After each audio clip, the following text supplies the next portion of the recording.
Hello दोस्तों, कैसे हो आप लोग। तो जैसा आप लोग जानते हैं कि हमने पिछली वीडियो में डीडीए जेई की जो नोटिफिकेशन आई है उसके बारे में जाना था और आज उससे ही रिलेटेड बहुत ही अच्छा और आप लोगों के लिए बहुत ही इंपॉर्टेंट सेशन हम लोग लेकर आए हैं।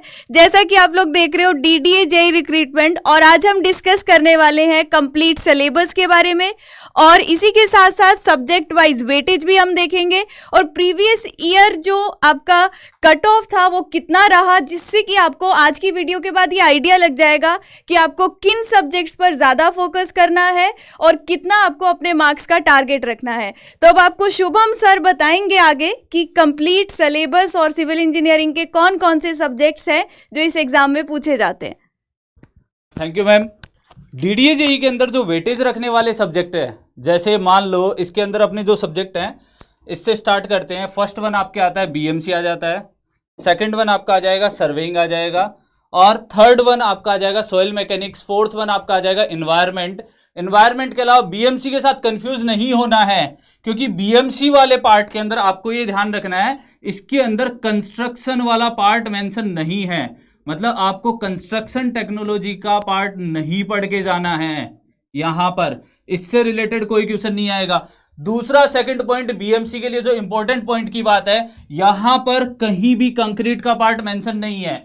मतलब यहां पर कंक्रीट इस बीएमसी के पार्ट में मेंशन नहीं है, बट नेक्स्ट स्लाइड के अंदर अगर आप देखोगे, नेक्स्ट स्लाइड में आप देखोगे तो कंक्रीट टेक्नोलॉजी आपको एक अलग से सब्जेक्ट दे रखा है। तो आपको कंक्रीट कंप्लीट स्टडी करके जाना है, एज वेल एज आपको यहां पर जो रिमेनिंग दो सब्जेक्ट है आरसीसी और स्टील, आरसीसी और स्टील ये भी पूरा पढ़ के जाना है। तो यहां पर देखो आरसीसी और स्टील में इन्होंने कोई भी पार्ट नहीं छोड़ा है। एज वेल एज अगर हम स्टार्टिंग से बात करें फर्स्ट स्लाइड पर, जिसमें बीएमसी के अंदर कंप्लीट टॉपिक दे रखे हैं, कंस्ट्रक्शन टेक्नोलॉजी नहीं पढ़ के जाना है, अगेन आपसे बात कर रहे हैं। साथ साथ स्ट्रक्चर की बात करें तो स्ट्रक्चर एनालिसिस में आपको थ्योरीज ऑफ फेलियर सोम के कुछ टॉपिक मेंशन नहीं है। स्ट्रक्चर एनालिसिस में सोम के कुछ टॉपिक मेंशन नहीं है, ये ध्यान रखना है। जो जो टॉपिक मेंशन नहीं हो एज पर सिलेबस उन पे इतना ध्यान नहीं देना है, बट पहले एज पर सिलेबस सारा कंप्लीट करना है आपको। तो रिमेनिंग जो सब्जेक्ट है उनके बारे में मैम बताएंगे आपको। जी बिल्कुल सर। देखो जैसा आपको सर गाइड कर रहे हैं ना, वो आप लोगों को बहुत हेल्पफुल होगा, क्योंकि आपको सिलेबस बहुत अच्छे से देखना है कि आपको क्या चीज़ें पढ़नी है। तो यहीं पर देखो हम सर्वेइंग सब्जेक्ट की बात करते हैं। तो सर्वेइंग सब्जेक्ट में देखिए मैक्सिमम सारे टॉपिक्स मेंशन है कि principal of surveying, theodolite, levelling, मैं देख रही थी इसका सिलेबस, कॉन्टूरिंग। लेकिन ना यहाँ पर एक चीज़ है कि आप लोगों का जो फोटोग्रामेट्री वाला पार्ट जनरली जो गेट में रहता है वो यहाँ पर नहीं है सिलेबस में मेंशन, तो वो नहीं करना है। और जीआईएस और जीपीएस से रिलेटेड कुछ भी नहीं है। नेक्स्ट अगर आप सॉइल मैकेनिक्स देखोगे ना, तो सॉइल मैकेनिक्स मैक्सिमम सर यहाँ पर कवर हुआ है, मैक्सिमम सॉइल मैकेनिक्स का पार्ट कवर हो चुका है। इसमें थोड़ा सा जो पार्ट है पाइल फाउंडेशन, अगर आप कम भी पढ़ के जाओगे तो चल जाएगा। क्यों? इसने फाउंडेशन से रिलेटेड एक ही पॉइंट मेंशन किया है जो यहां पर क्लियरली दे रखा है, बियरिंग कैपेसिटी ऑफ सॉइल। देखो ये वाला पॉइंट एक दे रखा है बियरिंग कैपेसिटी ऑफ सॉइल, और उसके कुछ टेस्ट दे रखे हैं। तो यहां पर स्पेशली पाइल फाउंडेशन का नाम मेंशन नहीं है। तो मेजरली जो क्वेश्चन बनेंगे ऑब्जेक्टिव लेवल के, तो वो यहां पर आप देख सकते हो शैलो फाउंडेशन से।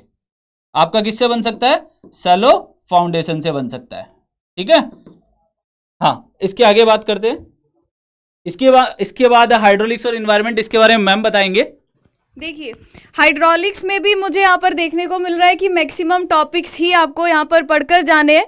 और एनवायरमेंटल इंजीनियरिंग की अगर मैं बात करूँ तो आप देखो यहाँ पर क्लियर देख पा रहे हो, इन्होंने कुछ टॉपिक्स ही मेंशन किए जो हमारे रॉ वाटर इंजीनियरिंग के हैं और कुछ ही वेस्ट वाटर इंजीनियरिंग के हैं। यहाँ पर नॉइस पॉल्यूशन, एयर पॉल्यूशन बिल्कुल भी नहीं मेंशन है, तो वो आपको नहीं पढ़ना है। तो यहाँ से आपको एक थोड़ा बहुत जनरल आइडिया लग गया होगा कि जो हमारे सिविल के सब्जेक्ट्स हैं, इन सब्जेक्ट्स में हम लोगों को कौन कौन से टॉपिक्स हैं जो अच्छे से कवर करने हैं। ठीक है, अब देखिए सिविल इंजीनियरिंग के सब्जेक्ट्स की तो ये थी बात, है ना सर, लेकिन सिविल के सब्जेक्ट्स पढ़ने से सब कुछ तो नहीं होगा। नहीं होगा, क्योंकि ओवरऑल जो पेपर का वेटेज है, वो पेपर के वेटेज की अगर बात करें तो 120 मार्क्स का आपका टोटल पेपर होगा, जिसके अंदर इसको दो पार्ट में ब्रेक किया जाए तो 80 मार्क्स आपका टेक्निकल होगा और 40 मार्क्स का आपका नॉन टेक्निकल होगा। तो 80 मार्क्स की तो हमने पूरी की पूरी बात कर ली। क्लियर है कि 80 मार्क्स में डिवीजन जो रहेगा, इसका वेटेज भी देखेंगे, सब्जेक्ट वाइज वेटेज क्या था। इसके अलावा जो 40 मार्क्स है उसके बारे में आपसे मैम बात करेंगे। देखो जो ये 40 मार्क्स है ना, इसमें आपको रीजनिंग आएगी, क्वांटिटेटिव एप्टीट्यूड, अवेयरनेस और इंग्लिश लैंग्वेज। और मैं रीजनिंग की बात करूं तो रीजनिंग की क्लासेस तो डेली इंजीनियर्स वाला चैनल पर चल रही है और सचिन मोदी सर वहां पर बहुत ही अच्छे से वो चीज कवर करवा रहे हैं, तो आप वहां से रेफरेंस ले सकते हैं, बहुत हेल्प हो जाएगी आपकी। और वो क्लास सर 10 से 11 होती है, मॉर्निंग में 10 से 11 होती है, उसकी इंडिविजुअल प्लेलिस्ट भी बनी हुई है, तो आप वहां जाके उस सेक्शन को देख सकते हैं। अब बात करते हैं सब्जेक्ट वाइज वेटेज पर कि किस सब्जेक्ट का वेटेज कितना है। तो देखो सब्जेक्ट वाइज वेटेज मैम क्यों कुछ ऐसा हो रहा है कि कहीं पर पेपर वन, देखो ये जो सारी कट ऑफ की हम बात कर रही है 2018 के अंदर जो 4 शिफ्ट हुई थी, ये पेपर कितनी शिफ्ट में हुआ था? 4 शिफ्ट में हुआ था, तो उसकी हम बात कर रहे हैं, ठीक है।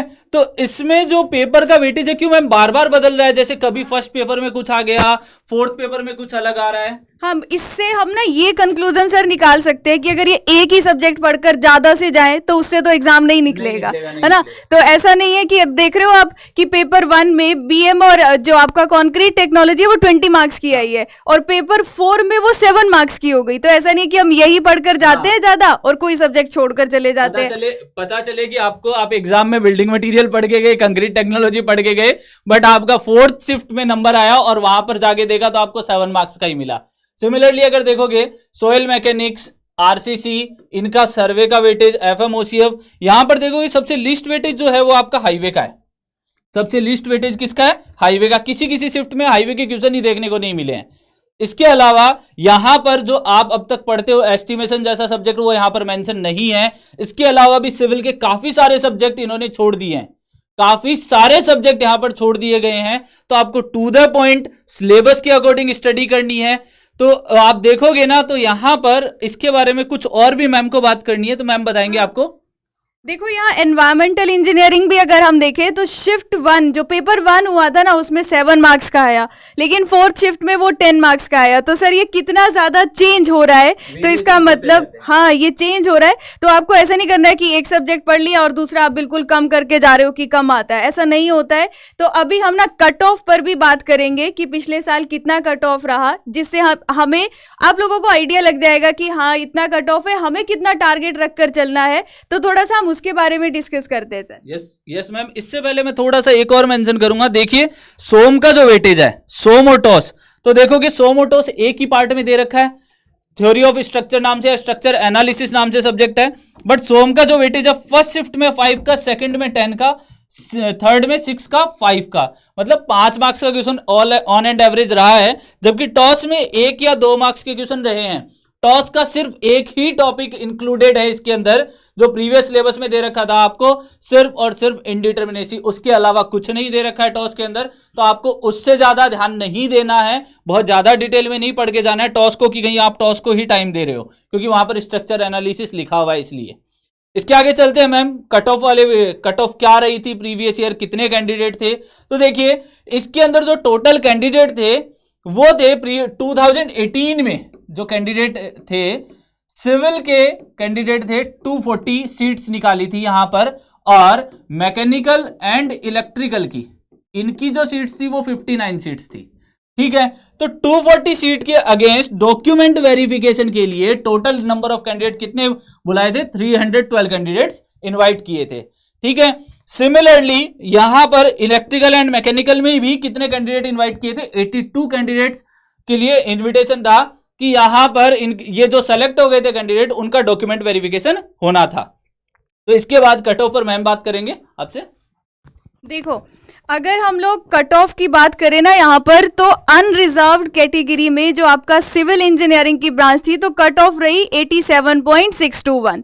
तो ऑब्वियसली बात है अब कंपटीशन भी सर बढ़ गया है ना, कंपटीशन बराबर बढ़ गया। हाँ, और ये था 2018 की कट ऑफ और अब 2023 चल रहा है, तो मतलब कट ऑफ में बहुत सारे चेंजेस आएंगे। तो आपको ये ध्यान रखना है कि थोड़ा सा और अच्छे से पढ़ना है, जिससे आप जो आगे फ्यूचर जो कट ऑफ है उसको क्लियर कर सको। अब देखिए यहाँ पर हम बात करते हैं ना, तो ओबीसी की कट ऑफ भी आपका एससी और एसटी कैटेगरी से ज्यादा रही है। तो मैं तो यही बोलूंगी कि जब आप अपना टारगेट सेट करोगे ना कि मुझे इतना स्कोर करना है, तो आप इससे एक आइडिया लगा सकते हो, पर इससे टारगेट इनको ज्यादा ही रखना पड़ेगा, ठीक है।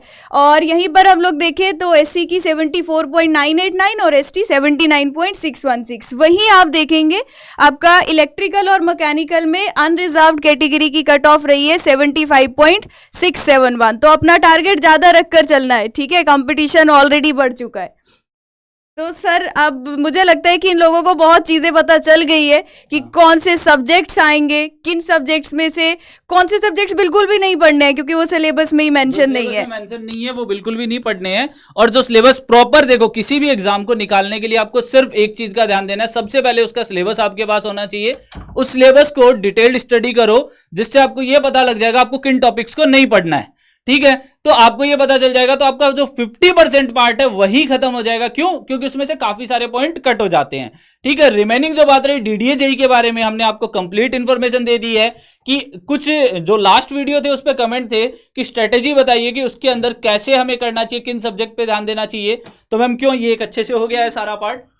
हाँ, मुझे लगता है अब आप लोगों को क्लियर हो गया होगा। अब मेन काम बचा है आप लोगों ने जो तैयारी करनी है और आप लोगों ने जो पढ़ाई करनी है, क्योंकि हमने जो आपको ये मेन चीज बताई है ये बहुत जरूरी है किसी भी एग्जाम को अच्छे से निकालने के लिए। जी सर। जी मैम। हाँ, तो फिर हम इसी के साथ अभी का सेशन को एंड करते हैं और आपसे नेक्स्ट सेशन में। Thank you so much. Thank you so much. और ऐसी ही और इंफॉर्मेटिव वीडियोस जो है वो इस चैनल पर आती रहेंगी, जिसमें हम आपको नई नई अपडेट्स और नई जितनी भी आपके लिए पोस्ट आएंगी उसके लिए आपको कैसे टारगेट करना है उनके बारे में आपको बताते रहेंगे।